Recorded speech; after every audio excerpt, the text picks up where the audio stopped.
Hello दोस्तों, नमस्कार। मैं प्रतिभा पांडे स्वागत करती हूँ आपके अपने यूट्यूब चैनल स्टोरी जोन प्रतिभा में।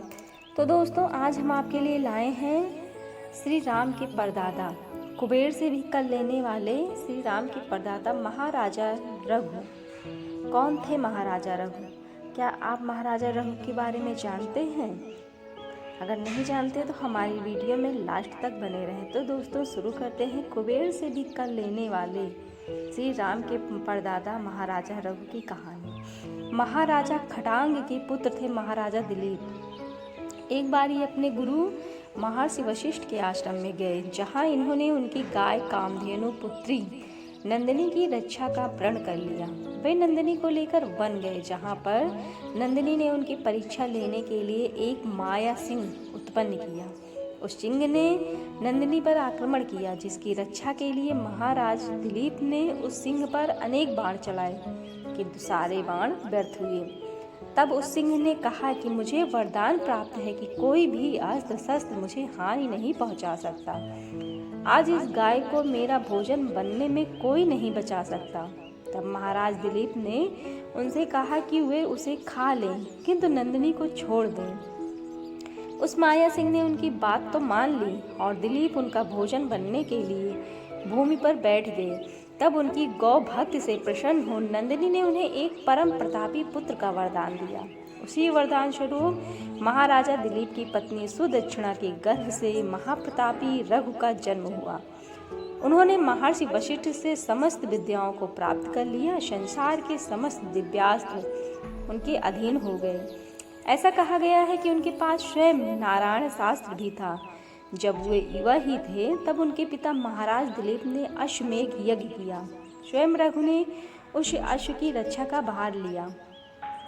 पृथ्वी पर तो कोई उस अश्व को पकड़ न पाने का साहस नहीं कर पाया, किंतु देवराज इंद्र ने उस अश्व को चुरा लिया। जब रघु को इस बात का पता चला तो उन्होंने देवराज इंद्र को द्वंद्व के लिए ललकारा। दोनों में घोर युद्ध हुआ, किंतु इंद्र रघु को परास्त नहीं कर पाए। तब प्रसन्न होकर उन्होंने उस अश्व को रघु को लौटा दिया। वे उस अश्व को लेकर वापस अपने पिता के पास लौटे और अश्वमेघ यज्ञ पूर्ण हुआ। इंद्र से भी परास्त नहीं होने के बाद रघु की ख्याति त्रिलोक में फैल गई। अपने पुत्र का ऐसा प्रताप देखकर महाराज दिलीप ने उन्हें अयोध्या का राजा बना दिया और स्वयं वानप्रस्थ ग्रहण कर लिया। महाराज एक सम्राट के रूप में अपने पिता से बढ़कर निकले और उन्होंने संपूर्ण विश्व में अपने राज्य की पताका फैला दी। उनका प्रताप ऐसा था कि संसार के सभी राजा उनके ध्वज तले शासन करने में प्रसन्नता का अनुभव करते थे। इस प्रकार महाराज रघु ने पृथ्वी पर अपना एक छत्र राज्य स्थापित कर लिया। महाराज रघु का विवाह सुनैना नामक कन्या से हुआ। कुछ ग्रंथों में उनकी पत्नी का नाम चंद्रभागा बताया गया है। उनसे उन्हें एक पुत्र की प्राप्ति हुई, जिनका नाम था अज। अज का विवाह राजकुमारी इंदुमती से हुआ। कई सहस्त्र वर्षों तक शासन करने के बाद उन्हें संसार से विरक्ति हो गई और उन्होंने अपना सब कुछ दान करने का निश्चय किया। महर्षि वशिष्ठ के सुझाव पर उन्होंने विश्वजीत नामक एक महान यज्ञ किया और अपना समस्त धन संपदा, आभूषण, पात्र और यहाँ तक कि राजसी वस्त्रों का भी दान कर दिया। वे स्वयं मिट्टी के बर्तनों में भोजन करने लगे और सात्विक जीवन जीने लगे। उसी समय वर्तंतु ऋषि के शिष्य कौत्स नामक ब्राह्मण कुमार उनके पास दान की आशा से आए। कुछ ग्रंथों में कौत्स को महर्षि विश्वामित्र का शिष्य बताया गया। जब वे यज्ञ स्थल पर आए और देखा कि महाराज रघु सब कुछ दान कर चुके हैं, तो वे वापस जाने लगे। एक ब्राह्मण को इस प्रकार वापस जाता देखकर महाराज रघु ने उन्हें रोका और उनसे आने का प्रयोजन पूछा। तब कौत्स ने कहा, हे महाराज, मैं आया तो यहाँ दान की आशा से ही था, किंतु देखता हूँ कि आपने अपना सर्वस्व दान कर दिया। इसी कारण आपको मैं किसी दुविधा में नहीं डालना चाहता। ये सुनकर महाराज रघु ने कहा, हे ब्राह्मण कुमार, मेरे द्वार से एक ब्राह्मण दक्षिणा लिए भी न लौट जाए तो इससे मेरे उज्ज्वल कुल पर कलंक लगेगा। आपको जो भी चाहिए आप निसंकोच कहें, मैं आपको वचन देता हूँ कि मैं आपकी दक्षिणा अवश्य दूंगा। तब कौत्स ने कहा कि उन्हें दक्षिणा में 14 करोड़ स्वर्ण मुद्राएं चाहिए। एक ब्राह्मण को इतना धन मांगना देख रघु आश्चर्य में पड़ गए और उनसे पूछा कि ऐसा क्या कारण है कि आपको इतने धन की आवश्यकता है। तब कौत्स ने बताया कि उन्होंने अपने गुरु से बार बार गुरु दक्षिणा मांगने का हठ किया, जिससे चिढ़कर उनके गुरु ने कहा कि मैं तुम्हें 14 विद्याएं पढ़ाई हैं, अतः तुम हर विद्या के लिए मुझे 1 करोड़ स्वर्ण मुद्रा दो। उसी के लिए मैं आपके पास आया था। तब महाराजा रघु ने कौत्स से कहा, हे ब्राह्मण कुमार, आप मेरे अतिथिशाला में 3 दिनों तक रुकिए। मैं इन 3 दिनों में किसी भी प्रकार आपकी दक्षिणा का प्रबंध कर दूंगा। तब कौत्स ने उनकी बात मान ली और वहीं रुक गए। बाद में महाराज रघु ने अपने महामंत्री से पूछा कि इतना धन कैसे प्राप्त किया। तब उनके महामंत्री ने कहा, हे महाराज, आपके विश्वजीत यज्ञ के लिए संसार के सभी राजा पहले ही कर दे चुके हैं, इसे अपने दान कर दिया। तब उनसे पुनः कर मांगना न्याय नहीं है। तब महाराज रघु ने कहा, यदि ऐसा है तो मैं देवताओं के कोषाध्यक्ष कुबेर से कर लूँगा।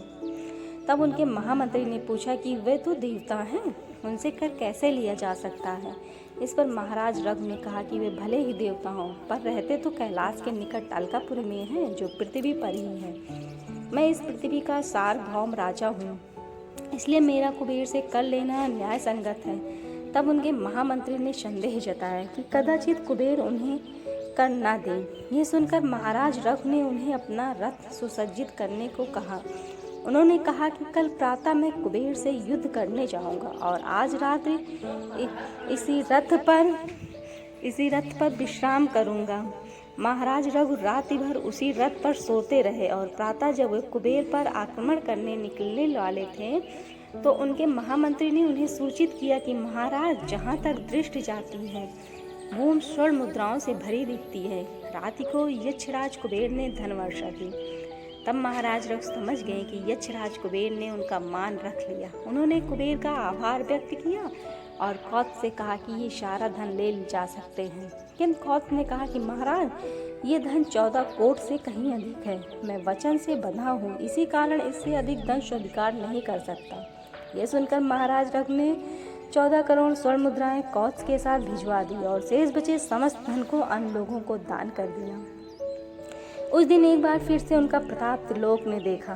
तभी से उनका कुल रघुकुल के नाम से विख्यात हुआ और ये कहावत आरंभ हुई कि रघुकुल रीत सदा चली आई, प्राण जाए पर वचन न जाए। कुछ दक्षिण भारतीय ग्रंथों में महाराज रघु और रावण के युद्ध की चर्चा भी आती है। कथा के अनुसार ये एक बार रावण महाराज रघु से युद्ध करने अयोध्या आया। उस समय वे अपने भवन में नहीं थे। तब रावण ने उनके द्वारपाल को सूचना दी और क्रोध में वापस लंका चला गया। और महाराज रघु वापस लौटे तो उन्हें रावण की चुनौती का पता चला।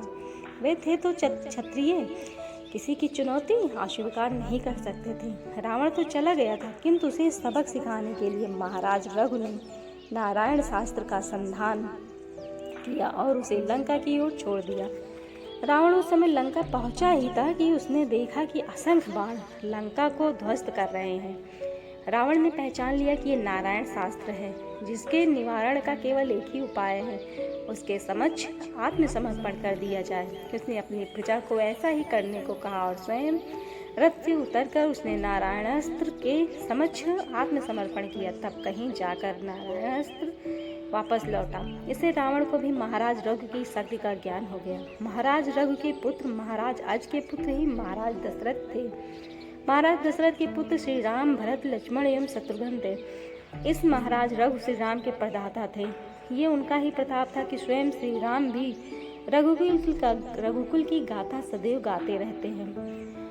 तो दोस्तों, आपको हमारे द्वारा बताई गई वीडियो कैसी लगी आप कमेंट में ज़रूर बताइएगा और हमारे चैनल को लाइक शेयर सब्सक्राइब जरूर करिएगा और लास्ट में बेल आइकन दबाना बिल्कुल मत भूलिएगा, जिससे हमारे इस तरह की कहानियों के नोटिफिकेशन आप तक जाते रहें और हम आपके लिए इस तरह की वीडियो लाते रहें। धन्यवाद दोस्तों।